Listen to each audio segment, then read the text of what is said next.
समुद्र मंथन भाग 5 अमृत कलश और मोहिनी अवतार। समुद्र मंथन का यह अद्भुत दृश्य अब अपने चरम पर पहुंच रहा था। हलाहल विष, अनेक दिव्य रत्न, अप्सराएं, कल्प वृक्ष, कौस्तुभ मणि, चंद्रमा, लक्ष्मी जी आदि के प्रकट होने के बाद सभी की आंखें उसी क्षण की प्रतीक्षा कर रही थी जिसके लिए यह समूचा प्रयास किया जा रहा था, अमृत के प्रकट होने का क्षण। देवताओं और असुरों के हाथ थक चुके थे। वासुकी नाग का शरीर तपकर लाल हो चुका था। मंदराचल पर्वत कूर्म अवतार की पीठ पर टिके हुए लगातार घूम रहा था। मंत्रोच्चार और लहरों की गर्जना मिलकर अद्भुत ध्वनि उत्पन्न कर रहे थे। हर किसी के मन में केवल एक ही लालसा थी, वह दिव्य अमृत जो अमृतत्व और अनंत शक्ति प्रदान करता है। अतः वह क्षण आ पहुंचा। क्षीर सागर की गहराई से एक अद्भुत तेज फैलने लगा। लहरों के बीच से एक दिव्य पुरुष प्रकट हुए, धन्वंतरी, जो आयुर्वेद के देवता और विष्णु के अंशावतार माने जाते हैं। उनका शरीर सूर्य के समान दमक रहा था। उनके गले में दिव्य माला थी और उनके हाथों में एक स्वर्णिम कलश था जिसमें अमृतत्व प्रदान करने वाला अमृत भरा हुआ था। जैसे ही देवताओं और असुरों ने उन्हें देखा, उनके चेहरे पर अपार प्रसन्नता और उत्साह छा गया। लेकिन अगले ही क्षण वह प्रसन्नता चिंता और संघर्ष में बदल गई। धन्वंतरी ने अभी किसी को अमृत देने का अवसर नहीं दिया था कि असुरों की लालसा भड़क उठी। वे जानते थे कि देवताओं के हाथ में अमृत आ गया तो उनका वर्चस्व समाप्त हो जाएगा। उन्होंने मिलकर धन्वंतरी से अमृत कलश बलपूर्वक छीन लिया। देवताओं के चेहरे पर निराशा छा गई। उनका वर्षों का तप, प्रयास और समुद्र मंथन की कठिनाई सब व्यर्थ होता दिखाई देने लगा। दूसरी ओर असुर हर्षोल्लास में डूब गए। वे अमृत को अपने बीच बांटकर अमर होने की योजना बनाने लगे। देवताओं ने तुरंत भगवान विष्णु का ध्यान किया। प्रभु, यह तो अन्याय है। असुरों ने अमृत छीन लिया, अब हम कैसे बचेंगे? भगवान विष्णु ने मुस्कुराकर उत्तर दिया, धैर्य रखो, यह सब मेरे ही विधान का अंग है। मैं स्वयं इसका उपाय करूंगा। असुर अपने अहंकार और लालच में इतने डूबे हुए थे कि उन्हें यह भी समझ नहीं आया कि अमृत को सही ढंग से बांटना आवश्यक है, अन्यथा यह विवाद और विनाश को जन्म देगा। इसी स्थिति को भाप कर भगवान विष्णु ने एक अद्भुत लीला रची। उन्होंने अपने चतुर्भुज, शंख, चक्र, गदा और पद्म धारण करने वाले दिव्य स्वरूप को त्याग कर एक अनुपम रूपवती स्त्री का रूप धारण किया।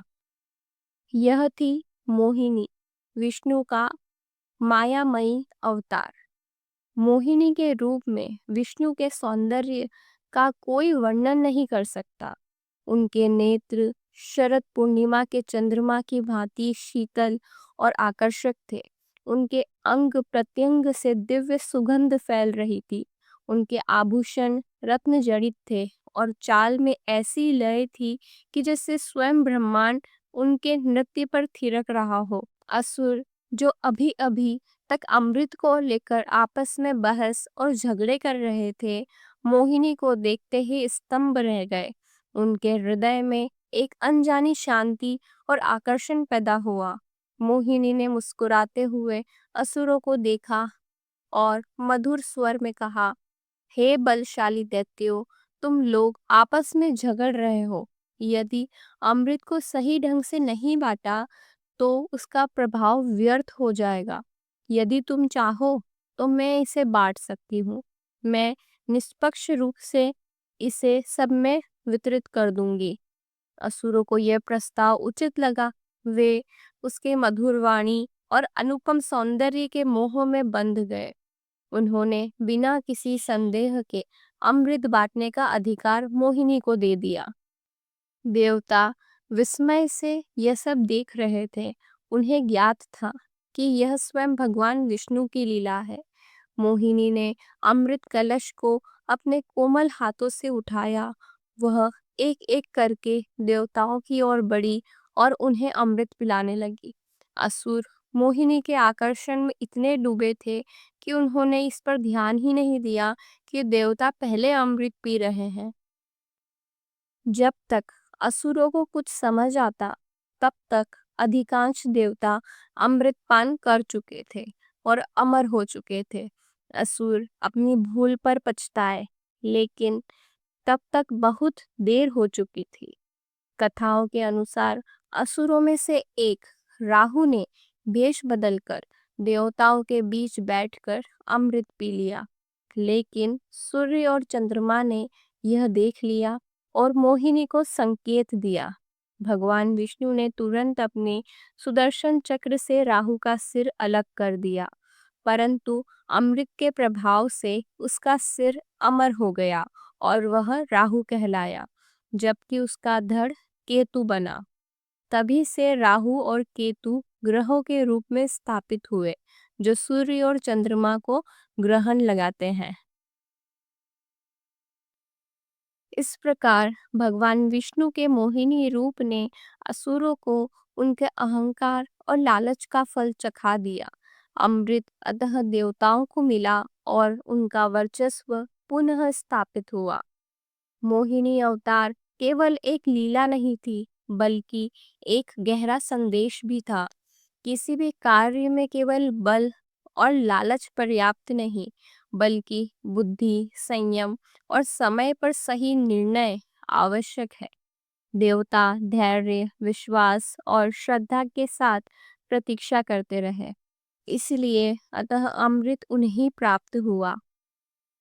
समुद्र मंथन की यह गाथा केवल अमृत प्राप्ति की नहीं है, बल्कि यह ब्रह्मांड के संतुलन, सहयोग और ईश्वर की लीला की कहानी है।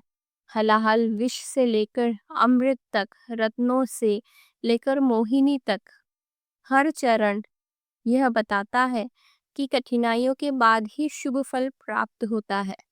मोहिनी रूप में भगवान विष्णु ने यह सिद्ध कर दिया कि ईश्वर की योजना और धैर्य से ही धर्म की विजय होती है। अमृत अतः देवताओं को मिला और ब्रह्मांड में संतुलन पुनः स्थापित हुआ।